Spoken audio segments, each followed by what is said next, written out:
ముఖ్యమంత్రి వైఎస్ జగన్మోహన్ రెడ్డి రాజకీయాలు వదిలి సినిమాల్లోకి వస్తే ఆస్కార్ భాస్కర్ అవార్డులు అన్నీ ఆయనకే దక్కుతాయని టీడీపీ యువనేత నారా లోకేష్ ఎద్దేవా చేశారు. సొంత బాబాయిని హత్య చేసి ఆ నేపాన్ని కుటుంబ సభ్యులపైకి నెట్టిన మహానటుడు జగన్ అని విమర్శించారు. ఆదివారం గుంటూరు జిల్లా తాడేపల్లిలోని అన్నపూర్ణ రెసిడెన్సీలో స్థానికులతో లోకేష్ సమావేశమయ్యారు. ఈ సందర్భంగా ఆయన మాట్లాడుతూ తెలుగుదేశం, జనసేన, బీజేపీ కూటమి అధికారంలోకి రాగానే పాత ఇసుక విధానాన్ని తీసుకొస్తామని చెప్పారు. మైనింగ్ విభాగంపై విచారణ కమిటీ వేస్తామన్నారు.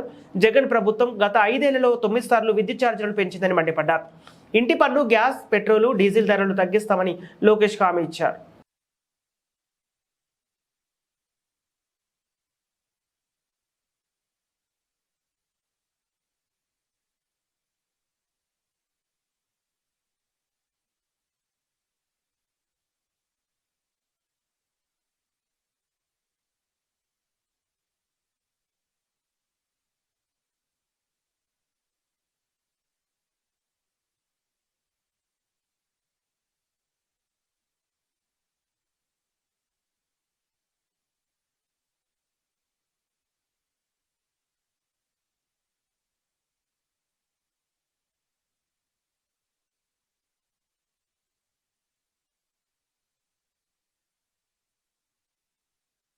బాబు గారి టైంలో రెండు బ్యాలెన్స్ చేశాం. అభివృద్ధి, సంక్షేమం ఒక బ్యాలెన్స్ అనేసి అది మళ్ళీ తీసుకొచ్చి బాధ్యత తీసుకుంటాం. తప్పనిసరిగా మీరు చూస్తే మొదటి హామీ 20 లక్షల ఉద్యోగాలు. 20 లక్షల ఉద్యోగాలు తీసుకురావాలంటే రోడ్లు వేయాలి. ఇప్పుడు గుంట్లే ఉన్నాయి, రోడ్లు లేవు. మనకి రోడ్లు వేయాలా, మళ్ళీ 24 గంటలు కరెంట్ ఇవ్వాలా, కరెంట్ ఛార్జీలు తగ్గించాలా, ఇండస్ట్రియల్ ఇన్సెంటివ్స్ మళ్ళీ పునర్నిర్మాణం చేయాలి. ఇవన్నీ చేస్తేనే మళ్ళీ పెట్టుబడులు వస్తే ఉద్యోగాలు వస్తాయి. కియా లాంటి 100 పరిశ్రమలు తీసుకురావాల్సిన అవసరం మన పైన ఉంటుంది. తప్పనిసరిగా చేపట్టే బాధ్యత మేము తీసుకుంటాం. లిక్కర్ పాలసీ వల్ల ఈరోజు లక్షలాది కుటుంబాలు నాశనం అవుతున్నాయి. ఇది చీప్ లిక్కర్ కన్నా ప్రమాదం. చీప్ లిక్కర్ కన్నా ప్రమాదం. మేము టెస్టింగ్ పంపించాం ఈ బాటిల్.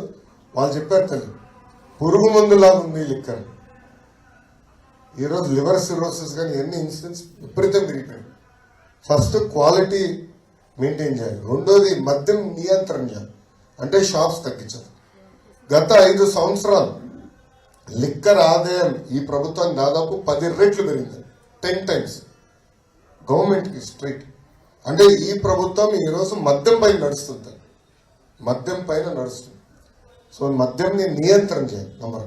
రెండోది గంజాయి. అమ్మాయి ఈరోజు ఎప్పుడు లేని విధంగా గంజాయి ప్రతి గడప దొక్కుతుంది. నేను పాదయాత్ర చేస్తుంటే చంద్రగిరి నియోజకవర్గం, చిత్తూరు జిల్లా, అక్కడ ఒక చెల్లమ్మని కలిసి ఆమెకి 3 కూతురు. పెద్ద కూతురిని గంజాయికి బానిసలు చేసి శారీరకంగా వాడుకున్నారు వైకాపా నాయకులు. 45 డేస్, 45 రోజుల తర్వాత ఆ తల్లి తెలుసుకుంది. ఆ బాధ నన్ను కలిసి ఒకటే చెప్పింది, రిహాబిలిటేషన్ పంపించాలి, మీరు కొంచెం సిఎంసి వెల్లూరుకు ఒక మాట చెప్పండి అని నన్ను కోరారు. అప్పుడు ఇంకో మాట, మీరు కానీ హెల్ప్ చేయకపోతే నాకున్న పెద్ద కూతురిని చంపేస్తానని. ఎందుకమ్మా ఇంత పెద్ద మాట అన్నానంటే, అప్పుడన్నా మిగతా 2 కూతుర్ని కాపాడుకోగలుగుతా కదా అని. మా ఇక్కడ కాదు, డాలస్ నగర్, అక్కడ నిరుపేద కుటుంబాలు ఎక్కువ. నొలకపేట మొత్తం కొండపురం నిరుపేద కుటుంబం.